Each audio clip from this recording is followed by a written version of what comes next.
घंटे घर के काम से फ्री होती तो बोर होती, जिसके बाद उसने घर में ही दुकान खोलने की सोची। अरे ये इतने सारे कपड़े, अरे बहू क्या करेगी इनका? माँ जी, मैं घर में बोर होती हूँ तो सोचा सामने के कमरे में कपड़ों की दुकान खोल लूं। घर का काम भी हो जाएगा और 4 पैसों की कमाई भी।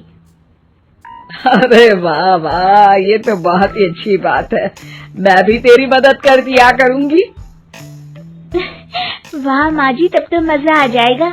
अब हम दोनों मिलकर खूब पैसे कमाया करेंगे। अब क्या था, सास बहू का काम चल पड़ा। एक दिन, अरे राकेश की माँ, सुनती हो? कहाँ चली गई? भूख के मारे पेट में चूहे कूद रहे हैं। अरे नंदिनी, कहाँ हो? भूख लग रही है। पापा कहाँ है माँ? पता नहीं बेटा, भूख लग रही है। आज तो किसी ने चाय भी नहीं पूछी। तभी सास बहू घर के अंदर ढेर सारे सामान के साथ आती हैं और वो भी हंसती हुई। अरे वाह बहू, ये तो बड़ी अच्छी मार्केट दिखाई तूने। बड़ा ही सस्ता सामान था। हाँ माँ जी, और ये सामान हम डबल पैसों में बेचेंगे, मजा आ जाएगा। अरे बहू, भूख लग रही है, कुछ खाने को दे दे। माँ क्या बात है, आज किसी ने पापा को चाय भी नहीं दी। अरे बेटा, अब 40 साल में तेरे पापा ने क्या चाय बनाना भी नहीं सीखा? अरे बेटा रहने दे अब इस बहस को। तुम लोगों ने वैसे बनाया क्या है? बहू परेशान हो जाती है और सास को अकेले में लेकर जाती है।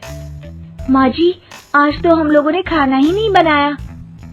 अरे बेटा, बाहर के छोले भटूरों से पेट इतना भर गया कि याद ही नहीं रहा कि घर में ये लोग भी हैं खाना खाने के लिए। अब क्या किया जाए? तभी घर में एक महिला आती है। जी, वो सुना है आप लोगों की यहाँ साड़ी बिकती है, जरा दिखाएंगे क्या? हाँ हाँ, क्यों नहीं। माँ जी, आप इन्हें साड़ी दिखाइए, मैं तब तक पिताजी और इनके लिए खाने का इंतजाम करती हूँ। सास उस औरत को लेकर सामने वाले कमरे में चली जाती है जहाँ उन लोगों ने दुकान खोली थी।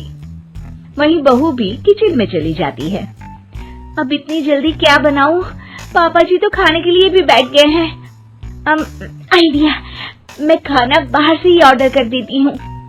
थोड़ी देर में खाना आ जाता है और बहू टेबल पर खाना लगा देती है।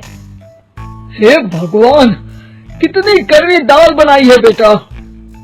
नहीं नहीं पिताजी, वो क्या बात है नंदिनी, रोटी तो चबाई ही नहीं जा रही है, लग रहा है रबड़ खा रहा हूँ। एक तो इतने महंगे होटल से खाना मंगवाया और वो भी इन लोगों को पसंद नहीं आया।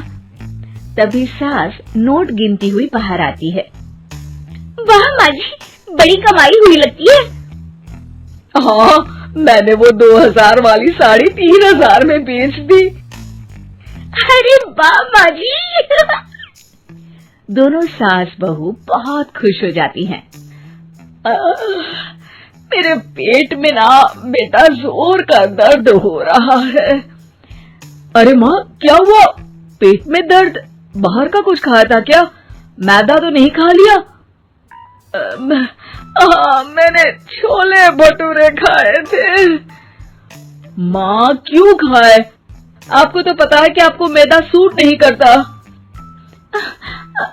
चलिए माँ को डॉक्टर के पास ले जाते हैं।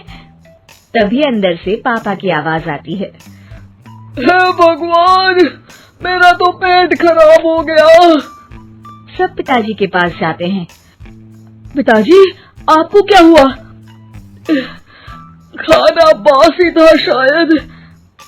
अरे पिताजी, नंदिनी जानती है कि बासी खाने से आपकी तबीयत खराब हो जाती है, तो वो ऐसा क्यों देगी, है ना नंदिनी? वो खाना मैंने बाहर से ऑर्डर किया था। मैं और माँ दुकान का सामान लेने गए थे, इसलिए खाना नहीं बना पाए। क्या नंदिनी, दुकान के चक्कर में तुमने तो सारे घर का हाल बिगाड़ रखा है। चलो अब माँ और पापा को लेकर अस्पताल चलते हैं।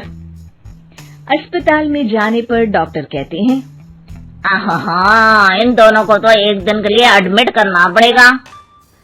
क्या? क्यों, पेट ही तो खराब है ना। हाँ तो घर ले जाइए ना, अगर लग रहा है कि कोई बड़ी बात नहीं है और हम सिर्फ पैसा कमाने के लिए इन लोगों को एडमिट कर रहे हैं। नर्स, जरा इन लोगों को बिल तो दे देना। चलिए मैं आप लोगों को पैकेज समझा देती हूँ। जब बहू के हाथ में बिल आता है, हे भगवान, 60,000 रुपए, इतना तो मैंने कमाया भी ना था। अब समझ गई कि कमाई के चक्कर में घर के लोगों की सेहत के साथ मैं खिलवाड़ कर रही थी। तो मेरे प्यारे दोस्तों, कैसी लगी आपको हमारी कहानी? कमेंट करके जरूर बताएं और इसे अपने दोस्तों के साथ शेयर करें। और हाँ, अगर आपने अभी तक हमारे चैनल को सब्सक्राइब नहीं किया तो जल्दी से नीचे लाल कलर का बटन दबाकर सब्सक्राइब करें और बेल आइकन दबाना ना भूलें, ताकि आप ऐसे ही नई मजेदार कहानियाँ देख सकें। तो दोस्तों, तब तक के लिए अपना ध्यान रखिए। धन्यवाद।